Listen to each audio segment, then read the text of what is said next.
programa Outras Palavras, um oferecimento Sindiúti MG, Sindicato Único dos Trabalhadores em Educação de Minas Gerais. Olá, acompanhe nesta edição o que esses profissionais querem. Os relatos se repetem, os problemas continuam do tratamento desumano que é dispensado aos trabalhadores que passam pelo processo de perícia em todo o estado. Nessa situação, nós estamos dizendo de situações de vida e de morte, de trabalhadores que estão aqui representados porque já morreram pelos seus entes, pelos seus familiares. Isso é vergonhoso. Governador Zema, chega de enganação. A questão, ela é financeira. O governo pegou o dinheiro e gastou com outra coisa, não foi com educação. É essa a discussão dos 25% que a gente tenta fazer e vou permanecer fazendo-a pelo tempo que for necessário. O lucro não vale a vida. Essa mineração não deve acontecer em qualquer lugar ou de qualquer jeito. Está gerando economia para esses lugares? Está gerando emprego? Algum tipo de emprego gera sim. Mas o que deixa de gerar? A contaminação que a mineração causa nos cursos d'água, por exemplo, com assoreamento de nascentes, com contaminação mesmo de córregos, de rios, deixa de gerar muita economia e muito trabalho e renda ligada à agricultura, por exemplo. Está deixando de gerar muitos outros tipos de trabalhos e rendas. Calendário de lutas. Os profissionais da educação estão na luta. Dia 6 de novembro, nós temos uma tarefa de pressionar o governo Zema pelo pagamento do piso, pelo 13º salário, pela manutenção do emprego da nossa categoria para o ano de 2020. Então, nesse sentido, nós convocamos uma paralisação total das atividades e uma vigília às 14 horas na cidade administrativa. É muito importante a participação de cada trabalhador e de cada trabalhadora para pressionar o governador do estado a atender a nossa pauta de reivindicações. O governo do estado não pode escolher qual categoria atender, não pode escolher qual categoria receberá primeiro o 13º salário de 2019. Então, chamamos todas as regiões do estado, todas as subsedes, todo trabalhador em educação da rede estadual, organizados através das subsedes do Sindiúti, para estarem conosco na cidade administrativa para uma vigília e para pressionar o governo do estado no atendimento das nossas reivindicações.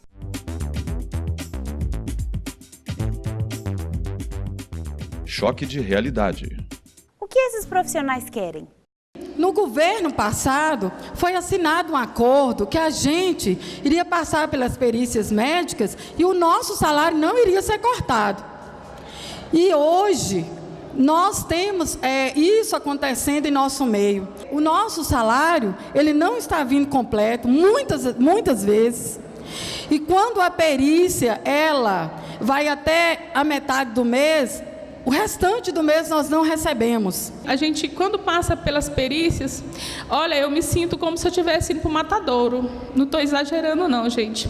É muito difícil, tá? Humilha muita gente, tá? É uma situação assim, muito complicada. Queria eu estar bem para voltar para a sala de aula, mas infelizmente eu não tenho condição. Acabei com a minha saúde na escola.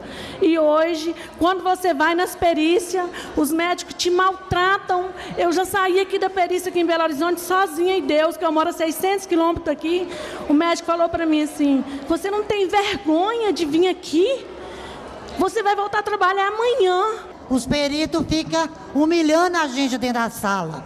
Ele faz igual a perita lá em Sete Lagoas me disse, que fibromialgia não era doença. Aí o meu médico mandou perguntar para ela se ela já teve fibromialgia. Que só quem tem é que sabe a dor que a gente sente, né? É uma humilhação dentro da sala dos peritos. Essa realidade, ela tem que ser visualizada. Ela não pode ser escondida mais. Eu acho que o Estado está fingindo de morto e não está assumindo a sua verdadeira responsabilidade. Ninguém que está aqui hoje, colocando a situação, entrou no estado doente. Todos entraram saudáveis e hoje estão adoecidos em decorrência da sua vida laboral. Então o Estado tem o compromisso de amparar esse trabalhador. Os relatos se repetem, os problemas continuam relativos ao processo de ausência de pagamento, de falta de respostas, do tratamento desumano que é dispensado aos trabalhadores que passam pelo processo de perícia em todo o Estado. E aí eu queria fazer algumas observações. Nós, do Sindiúti, estamos nessa batalha há muito tempo, né? Não vou dizer de novo o que os companheiros disseram a respeito da Lei Complementar número 100, quando ela foi feita, dos seus efeitos catastróficos para a nossa categoria, porque todos nós que estamos aqui e os que não tiveram condições de estar, porque não têm condições de viajar por conta dos problemas de saúde que enfrentam, sabem o que nós vivemos a respeito da Lei Complementar número 100. Mas é importante que a gente resgate que nós estamos nessa batalha há muito tempo, desde quando a lei foi julgada inconstitucional, depois da modulação dos efeitos, e quando todos que estavam adoecidos foram demitidos. Então, é muito importante que a gente consiga as respostas. E tem uma questão que está incomodando, e acho que incomodou a todos aqui: as pessoas estão morrendo. E o Estado não responde. Nessa situação, nós estamos dizendo de situações de vida e de morte, de trabalhadores que estão aqui representados porque já morreram pelos seus entes, pelos seus familiares. Isso é vergonhoso. Então, é muito importante que isso tenha solução. E nós já estamos em outubro, e até hoje os problemas que foram apresentados em 6 de junho não tiveram encaminhamento.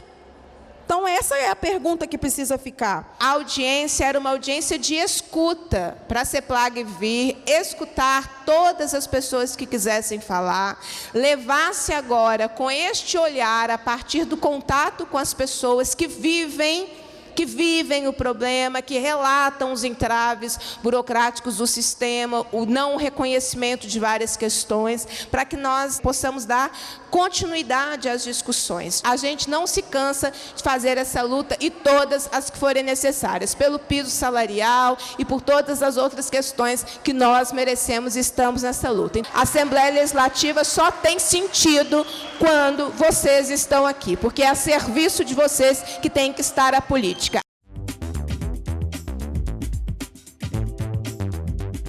Educação em debate. Deputada Beatriz Cerqueira diz que é preciso valorizar os serviços públicos e os servidores. Desde o início do ano e até o presente momento, nos foi trazido muito debate da crise financeira, dos problemas que o Estado enfrenta, atravessa, e a necessidade da austeridade com agendas como, por exemplo, vendas, privatizações e regime de recuperação fiscal. No entanto, no caso da educação, antes de nós falarmos de qualquer contingenciamento, qualquer crise, nós precisamos cumprir a Constituição, que determina o investimento de 25% dos impostos arrecadados. Eu vou insistir nisso, porque são quase 3 bilhões de reais que deixaram de ser investidos em educação neste ano até o momento. O governo está em 18%, mas se nós retirarmos questões que são da saúde, que foram incluídas nos 25%, pela manutenção e desenvolvimento do ensino, nós chegamos a quase 3 bilhões e chegamos a 17% de investimento, fora a cota salário-educação, que tem mais de 78 milhões de reais deste ano, que não foram investidos, para eu ficar só no orçamento deste ano. Então, eu insisto que qualquer política não se faz mais com menos, no caso de políticas essenciais, como saúde e educação. Então, insisto nessa agenda com o governo. Quando nós apresentamos o projeto de lei complementar 23, a reação de vários, inclusive o balanço do governo, é que esse projeto de lei complementar 23 fosse aprovado, geraria um custo de 5 bilhões. Como não é custo, porque a lei determina que o Estado tem que investir os 25%.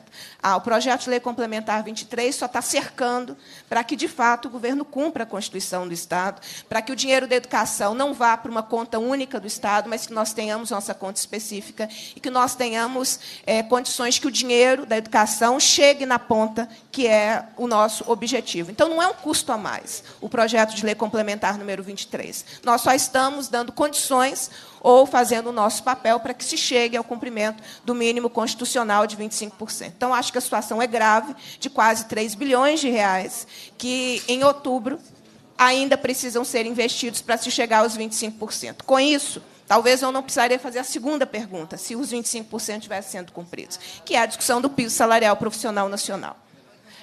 Fiz essa pergunta ao secretário de Planejamento e Gestão, que não respondeu. Faço a pergunta à senhora e vou permanecer perguntando, porque não é possível que o governo avance numa agenda para qualquer outra categoria profissional, como está avançando, e é importante que avance, esquecendo ou deixando para depois os profissionais da educação.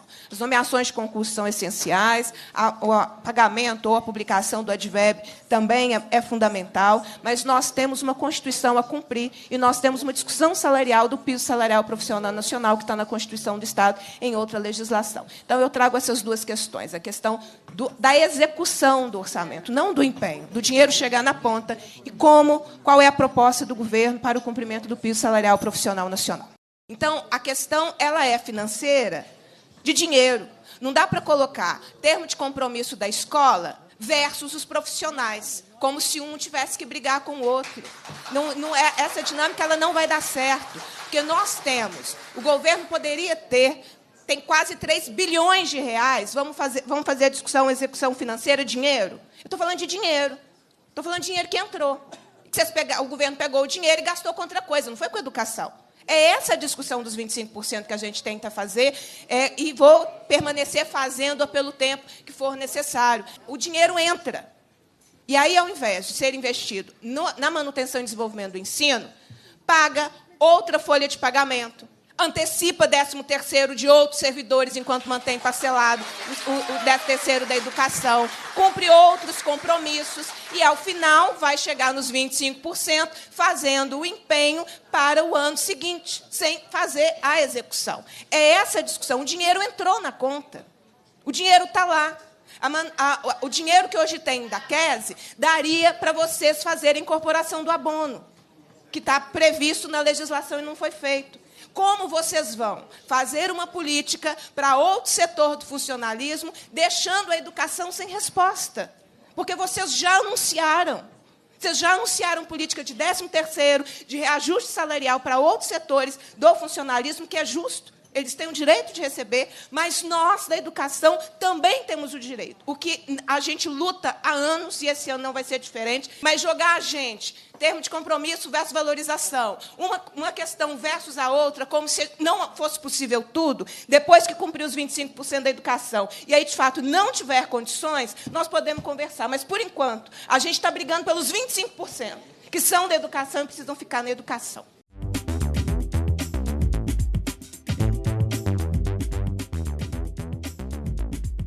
Eles querem privatizar tudo.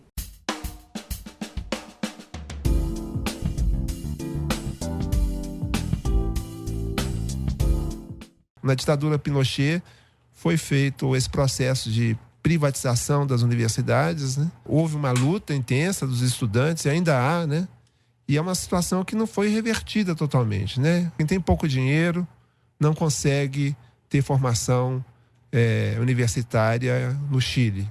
Então, esse projeto foi muito inspirado na experiência chilena, assim como no caso da reforma da Previdência. Trocando em miúdo, vamos privatizar essa coisa aí que funciona hoje decentemente, mas nós vamos privatizar porque é melhor. É isso? Ensino e extensão estão fora, né, do projeto Futuros. Ensino, para as pessoas entenderem melhor, é a formação, né?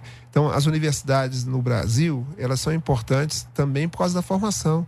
Todo mundo, o médico que atende as pessoas, o engenheiro que é responsável pelas obras, né, o professor, né, uma figura tão importante na sociedade, todos são formados na universidade. Então, quando se fala ensino, no caso da universidade, está se falando na formação de todos os profissionais. Em relação ao que vai acontecer, tem uma mobilização nacional, né? Há um entendimento amplo das universidades, os docentes, os estudantes, né? Os técnicos administrativos, né? Os outros servidores das universidades, de que esse projeto precisa ser derrotado.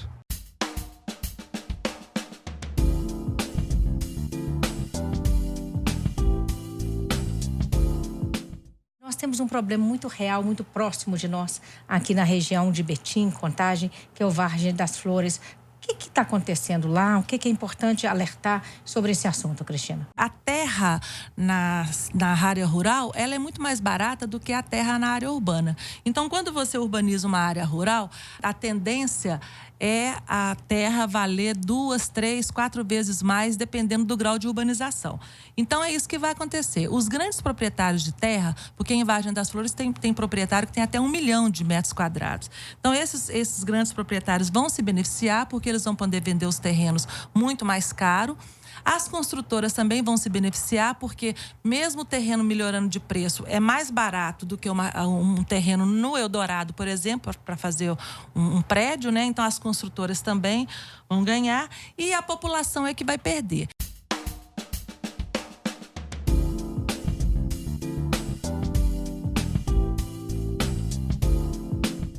A gente está com esse processo aí de privatização do Estado, né, através desse pacote de ajuste fiscal do governo estadual e também a nível nacional, né, Sônia? A gente tem enfrentado esse processo aí. Quais riscos que isso traz para a população? Nós estamos chamando hoje de guerra híbrida, tanto no Brasil quanto na América Latina, na tentativa de retirar do poder alguns governos populares que vinham tendo uma iniciativa e algumas experiências de dividir parte da riqueza produzida pelos trabalhadores. Então, a nossa democracia está em risco e nós precisamos retomar. Segundo, Amélia, é a questão da nossa soberania. O que é ser soberano? É o seu país conseguir se desenvolver sem depender ou sem ser explorado por grandes empresas transnacionais ou bancos que hoje querem tudo gira em torno de ações, de bolsas de valores e de especulação.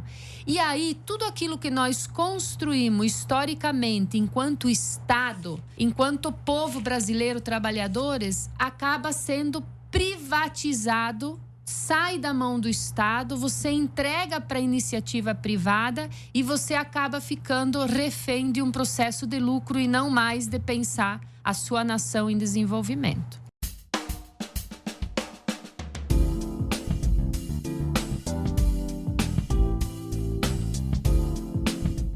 Eles estão desfazendo o patrimônio da empresa, né?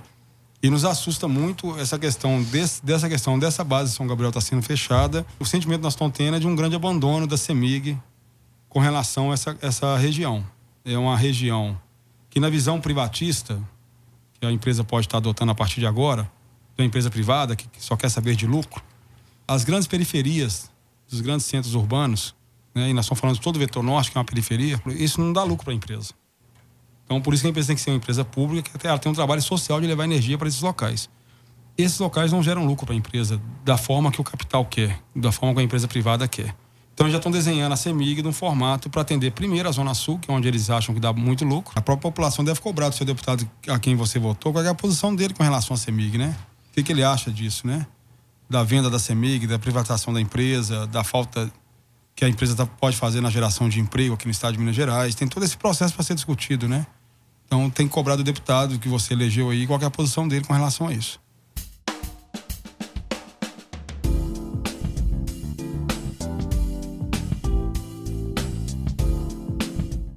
A privatização dos Correios. Por que será que um governo de um país decide, né, ou opta por desmontar uma estrutura dessa? Com certeza, ninguém compra aquilo que dá prejuízo, né? Isso é bom o pessoal entender para começar a desconstruir essa ideia.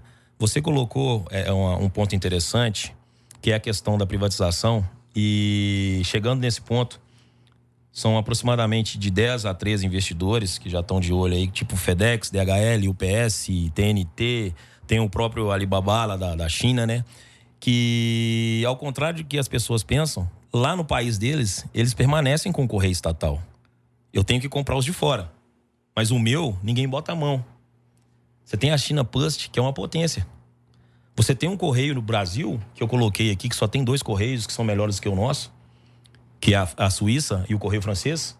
Mas ao contrário do que muita gente pensa, lá os carteiros se deslocam através de veículos.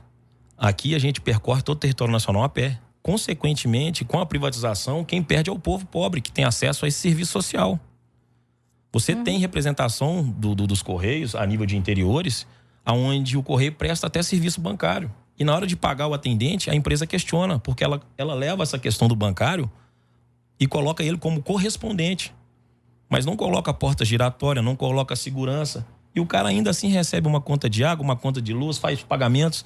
Nesses municípios que eu coloquei aqui, que são 5.570, onde a empresa coloca que só 340 são superavitários, que é uma mentira, aonde tem um povo pobre, o Correio está lá para fazer toda essa estrutura do Estado. Defender a educação, defender a saúde, defender o setor elétrico, a questão da água também é muito importante colocar aqui. Defender tudo isso é defender a soberania de um país, é defender o Brasil.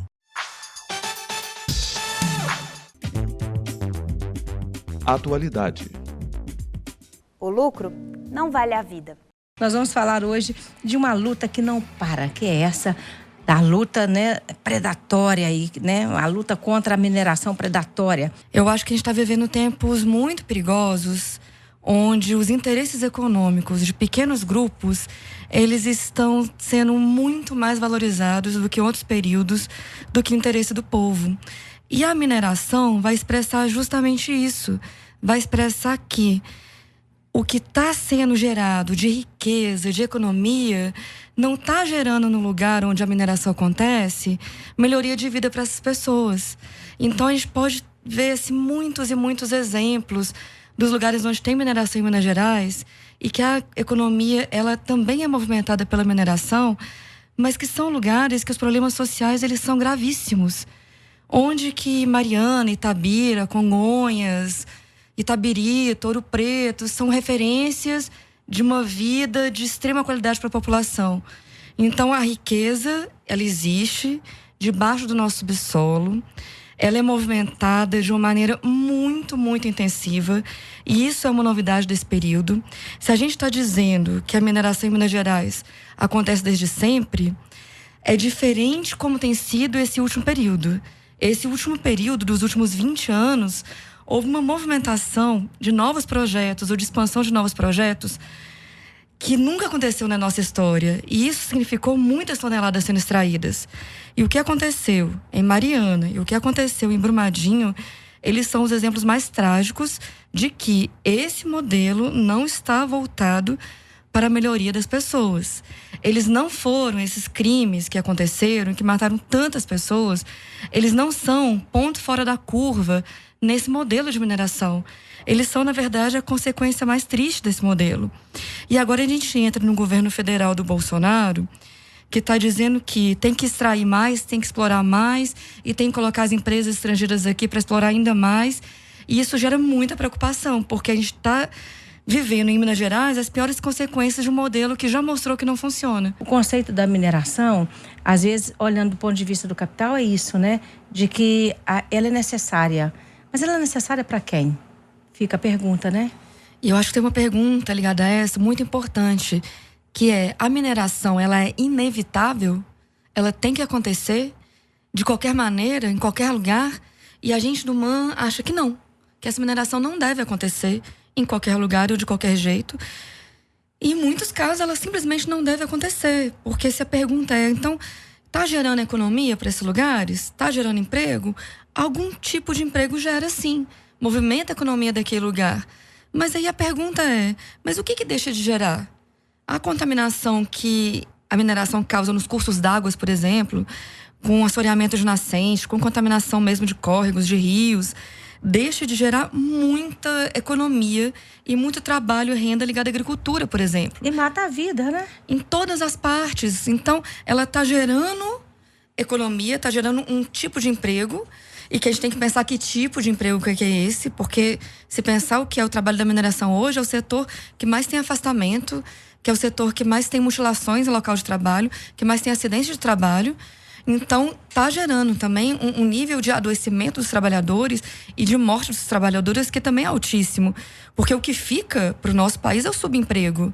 São os empregos de contrato temporário, são os empregos que são mal remunerados, então geram um tipo de emprego que também gera muito risco para os trabalhadores. Mas está gerando ao mesmo tempo, está deixando de gerar muitos outros tipos de trabalhos e rendas. De turismo ecológico, de turismo agroecológico, de agricultura. Quem quer ir para a pousada de Brumadinho, sabendo que tem outras barragens lá em risco? Quem tem coragem de ir para Mariana, sabendo o estado que está a cidade depois desse caos todo que gerou?